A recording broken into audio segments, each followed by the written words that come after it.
Kakaligo ko lang kasi, kaya malamig. Lagyan ko ng tabon yung ulo ko. Hi! Good morning, everyone!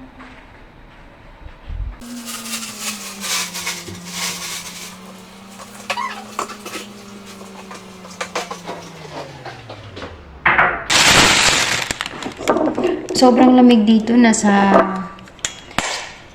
-5 na kami dito ngayon.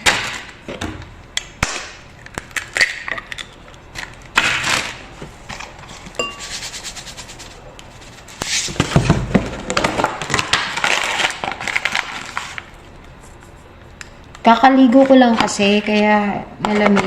Lagyan ko ng tabon yung ulo ko. Mga ilang days rin na walang itlog sa aming breakfast kasi nga hindi nakabili. Pero dahil umuwi ang bunso, kailangan talaga bumili. Kaya ayan, dahil nakabili, anong bili? Dami yung pera, bili ko yun ng bili. Charot lang.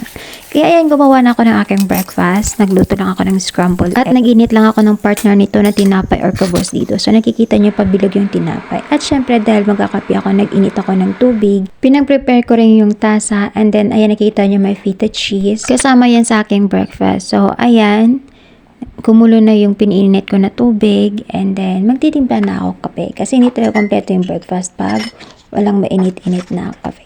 Naglagay lang ako ng konting sugar, syempre Nescafe powder. At dahil hindi pwede gamitin ng isang kutsarita, kumuha ko ng bago para makakuha ko ng cheese feta kasi marami. Dahil sa lamig dito, feeling ko nasa Narnia ako. Sana all Narnia. Kahit Germany lang naman sana, no? Pero in God's will, di natin alam yung kapalaran, di ba? Malayo, pero malayo. At in Isaiah 60 verse 22, when the time is right, I the Lord will make it happen. So, maniwala tayo. Samahan ng sipag. At dahil ready na rin ang aking food at ang gutom ko sumasabay sa lamig na nararamdaman ko. Kaya tara, samahan niyo ako. Let's eat!